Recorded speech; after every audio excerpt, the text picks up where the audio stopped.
Hello, good morning students. Last class में हम acrolein के बारे में स्टडी कर रहे थे। एक्रोलीन की हम केमिकल रिएक्शंस पढ़ रहे थे। उसमें हमने एक्रोलीन के एल्डिहाइड केमिकल रिएक्शंस को स्टडी किया था।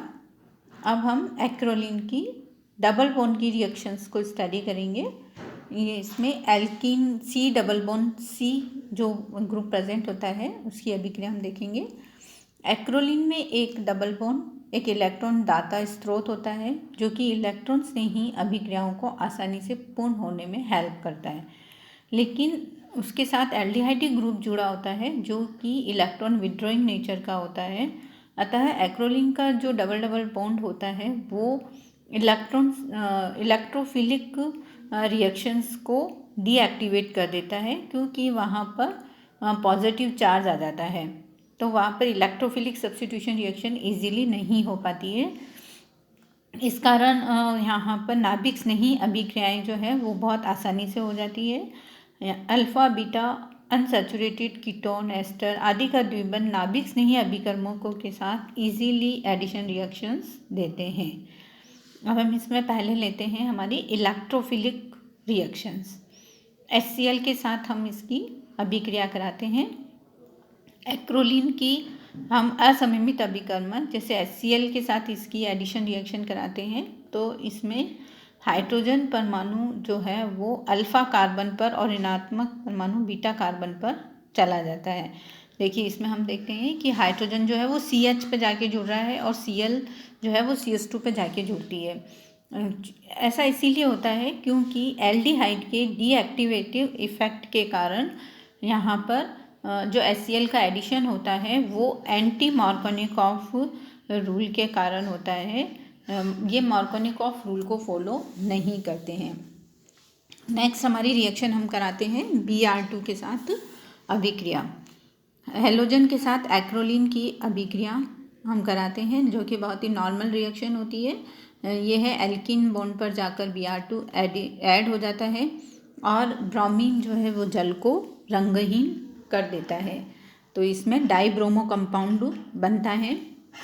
नेक्स्ट हम एक्रोलीन की अभिक्रिया ऑस्मियम टेट्रा ऑक्साइड के साथ H2O2 की प्रेजेंस में कराते हैं, तो यहाँ पर हाइड्रोक्सिलेशन हो जाता है इसका और इसमें हाइड्रोक्सिल ग्रुप का निर्माण होता है। देखिए डबल बॉन्ड पर OH ग्रुप जाकर इसमें जुड़ जाता है, ग्लिसल्डिहाइड बनता है और फिर फर्दर इसका और ऑक्सीडेशन हो जाता है, रिडक्शन हो जाता है CHO ग्रुप का और ग्लिसरॉल का निर्माण होता है। ये थी इसकी इलेक्ट्रोफिलिक रिएक्शंस। अब हम इसकी न्यूक्लियोफिलिक एडिशन रिएक्शंस देखते हैं। एक्रोलीन में डबल बॉन्ड के कारण एक एल्डिहाइड ग्रुप उपस्थित होता है जो कि उसकी इलेक्ट्रॉन आकर्षी प्रवृत्ति को प्रदर्शित करता है और कार्बन कार्बन डबल बॉन्ड पर इलेक्ट्रॉन की अवेलेबिलिटी को भी कम कर देता है। अतः वहाँ पर इलेक्ट्रॉन कम हो जाते हैं, जिसके कारण वहाँ पर नाभिक स्नेही अभिकर्मक आसानी से अभिक्रिया कर पाता है और वहाँ पर एडिशन रिएक्शन देता है। अब हम देखते हैं इसकी न्यूक्लियोफिलिक एडिशन रिएक्शन।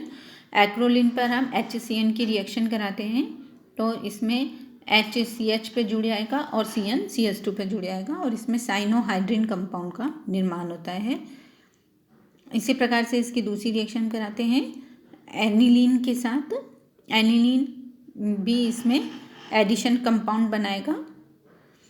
यहाँ पे हम देख रहे हैं एनिलीन की एक हाइड्रोजन जो है वो CH पे जाके जुड़ेगी और इसमें CH2 कार्बन से इसका एडिशन हो जाएगा और इस प्रकार से हमें इसमें प्रोडक्ट मिलेगा। नेक्स्ट कंपाउंड हम लेते हैं। यहाँ हमारी एक्रोलीन कंपाउंड की रिएक्शंस खत्म होती है। नेक्स्ट हमारा हम कंपाउंड लेते हैं क्रोटोन एल्डिहाइड। क्रोटोन एल्डिहाइड का IUPAC नेम है आपके ब्यूट-2-ईन 1-ऑल, हम इसे बोलते हैं। यह एक्रोलीन का हायर कंपाउंड है। इसके बनाने की विधियाँ हम देखते हैं। फर्स्ट हम इसको बना सकते हैं एल्डोल कंडेंसेशन से। एल्डोल कंडेंसेशन से हाइड्रोक्सी एल्डिहाइड और बीटा हाइड्रोक्सी कीटोन को हम आसानी से डिहाइड्रेट कर सकते हैं और इसमें हमें अल्फ़ा बीटा अनसैचुरेटेड कंपाउंड का फॉर्मेशन होता है। एल्डोल को अकेले या निर्जलीय ZnCl2 या तनु HCl के साथ गर्म करने पर इसमें क्रोटोन एल्डिहाइड बनता है। देखिए इसमें हम 2 मॉलिक्यूल एल्डिहाइड के लेते हैं, वो दोनों मॉलिक्यूल एल्डोल कंडेंसेशन के अकॉर्डिंग ऐड हो जाते हैं। फिर जब हम इसको हीट करते हैं तो इसमें से वाटर मॉलिक्यूल का लॉस हो जाता है और इसमें क्रोटोन एल्डिहाइड का फॉर्मेशन होता है। नेक्स्ट हमारी रिएक्शन देखते हैं, इसको हम एसिटिलीन से बनाते हैं। एसिटिलीन की हम वाटर के साथ रिएक्शन कराते हैं Hg+2 की प्रेजेंस में। तो इसमें एसिटल्डिहाइड बनता है जिसकी हम क्षार की उपस्थिति में एल्डोल कंडेंसेशन रिएक्शन कराते हैं तो हमें इसमें एल्डोल वाला कंपाउंड मिलता है, जिसको हीट करने पर इसमें से वाटर मॉलिक्यूल का लॉस हो जाता है और क्रोटोन एल्डिहाइड का फॉर्मेशन हो जाता है। नेक्स्ट हमारी रिएक्शन लेते हैं हम इसकी केमिकल प्रॉपर्टीज़। क्रोटोन एल्डिहाइड भी एक्रोलीन के समान ही alpha beta unsaturated double bond और एल्डिहाइड दोनों की रिएक्शंस शो करता है और इसकी बहुत सारी केमिकल रिएक्शन जो है वो एक्रोलीन के समान ही होती है। उसमें से कुछ स्पेशल रिएक्शंस को हम यहाँ पर स्टडी करते हैं। इसकी हम लेते हैं रिडक्शन रिएक्शन। क्रोटोन एल्डिहाइड का हम रिडक्शन कराते हैं ड्रेने निकल की प्रेजेंस में, तो ये इसके पूरे ग्रुप का रिडक्शन कर देता है। एल्डिहाइड इसमें अल्कोहल में कन्वर्ट हो जाता है और डबल बॉन्ड भी इसमें हाइड्रोकार्बन में कन्वर्ट हो जाता है और इसमें 1 ब्यूटेनॉल का फॉर्मेशन होता है। नेक्स्ट इसका रिडक्शन हम क्लोरोफॉर्म की प्रेजेंस में भी करा सकते हैं रेने निकल के साथ, लेकिन उसमें हम 2 हाइड्रोजन लेते हैं।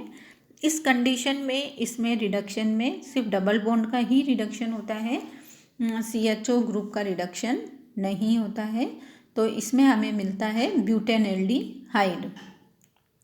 नेक्स्ट हम रिडक्शन कराते हैं लिथियम एल्यूमिनियम हाइड्राइड का। यह हम पहले भी देख चुके हैं कि लिथियम एल्यूमिनियम हाइड्राइड जो होता है वो कार्बोनिल ग्रुप का रिडक्शन करता है, डबल बॉन्ड का रिडक्शन नहीं करता है। तो इसमें जब कार्बोनिल ग्रुप का रिडक्शन कराते हैं तो इसमें 2 ब्यूटीन 1 ऑल का फॉर्मेशन होता है। नेक्स्ट इसकी रिएक्शन हम देखते हैं ऑक्सीडेशन रिएक्शन। क्रोटोन एल्डिहाइड का ऑक्सीडेशन कराने पर इसमें CHO ग्रुप का ऑक्सीडेशन हो जाता है और COOH ग्रुप में कार्बोक्सिलिक ग्रुप में कन्वर्ट हो जाता है। इसे हम क्रोटोनिक एसिड बोलते हैं। तो इस प्रकार से हम क्रोटोन एल्डिहाइड की कुछ रिएक्शंस हमने स्टडी करी। इसकी और जो भी रिएक्शंस है वो एक्रोलीन के जैसी ही है। इन दोनों की केमिकल रिएक्शंस काफ़ी सिमिलर होती है। क्रोटोन एल्डिहाइड जो होता है वो एक सॉल्वेंट की तरह हम इसे यूज़ करते हैं और इसे हम एज ए पेस्टिसाइड की तरह काम में लिया जाता है। तो यहाँ पर हमने अल्फ़ा बीटा अनसैचुरेटेड कंपाउंड्स में एक्रोलीन और क्रोटोन एल्डिहाइड की स्टडी करी। एरोमेटिक कंपाउंड्स में हमने एसिटोफिनॉन, बेंजोफिनॉन और एरोमेटिक एल्डिहाइड और कीटोन्स का हमने स्टडी करी है। ये चैप्टर हमारा यहाँ ख़त्म होता है। इसके बाद हम नई यूनिट इसमें स्टार्ट करेंगे।